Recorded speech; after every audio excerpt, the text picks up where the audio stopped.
My name's Whitney Smith. I am wife to Zeph Smith, and he and I both acquired this building. It was initially the East Whitner Street School.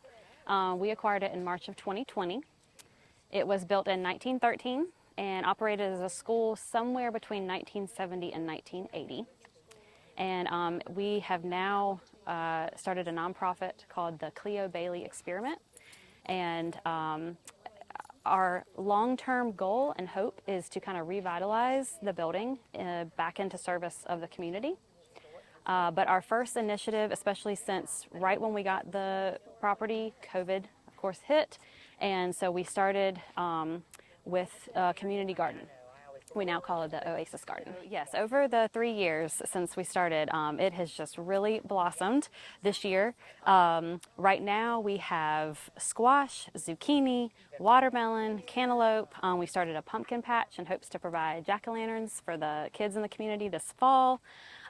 We have sweet peas, peppers, corn, goodness, and lots of flowers. It's completely surrounded in sunflowers right now.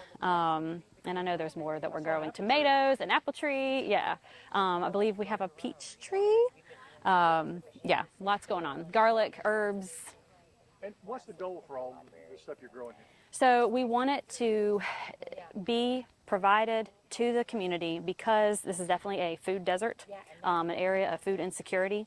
The church across the street actually does a food pantry, and they were serving about 60 families a week. Now that's gone up to 100 families a week every Wednesday morning.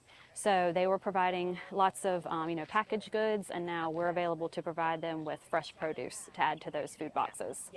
Our goal this season is to hit over 2,000 pounds, and so far this season we're at 975 pounds harvested and donated of food. So, who helps you keep all this going and taking care of the garden and all that? We have an amazing group of volunteers, various students from AU, students from Clemson, people who are just kind of hearing about what we're doing and interested in serving in some way, people who love gardening. We have gardening clubs that come out.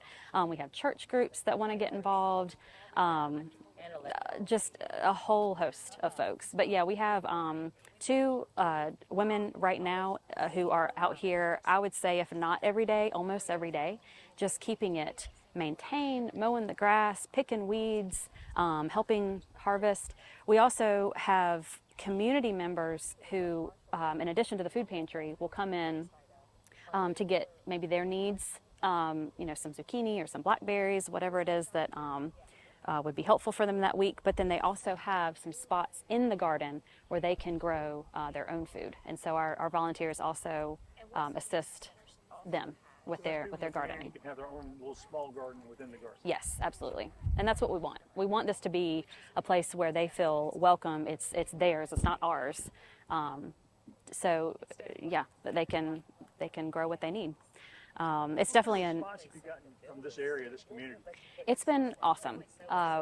We felt very supported. Initially when we got the building, we were planning to attend local meetings of where community members attended so we could ask them questions and find out kind of more the direction we should go with the building. But then all those got canceled. So now that things are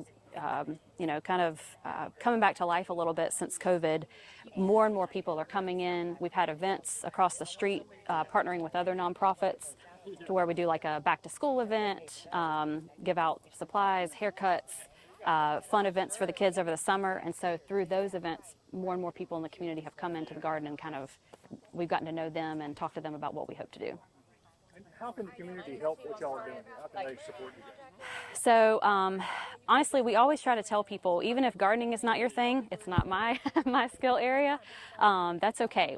Whatever your passion, your skill is, if this is something that you want to get plugged in with, let's talk. You can contact us through Facebook, Instagram. We have a website, cleobailey.org.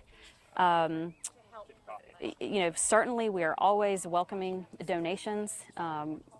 We now are an established nonprofit, so we're really starting to gear up with fundraising and grant writing. So if that's a skill, an area that you have knowledge, we welcome you to be a part of our team.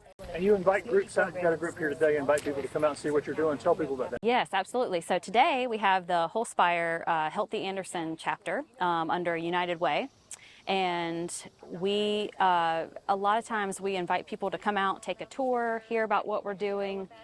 We have work days and work events where if you want to come out here and, you know, with your family, get your hands dirty, do some planting, help us clean up the garden, plant a tree. We have all sorts of ways that you can come out and get involved.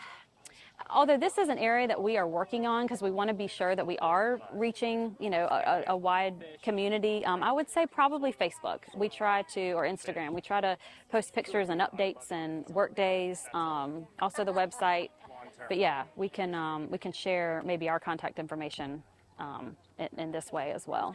So our other initiatives, in addition to the garden, are street cleanup. In fact, one of the things that we're talking with the Holspire chapter about is increasing and encouraging walkability, just cleaner sidewalks, a bike path. We hope to have a playground installed out here as well.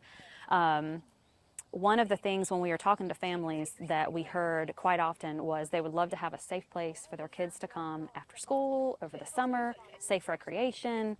And so we would love for one of the services, once the building you know, is revitalized, to be that after-school programming for kids and a safe place for them to come and hang out. Also, the Blight to Beauty art initiative. As we started to secure the school, we were putting up lots of, you know, boards over the windows, and that was sending out the wrong message. We don't want to keep people out. We want to bring people in. So we partnered with Shea Abramo, a very well-established artist in the area, and she talked to some other local artists for us, and we were able to get the front 10 panels, 10 windows filled with art.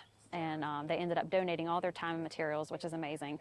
But we hope to surround the building with local art. In fact, work with some schools to also do some art pieces to just help bring some life and creativity and color to the area.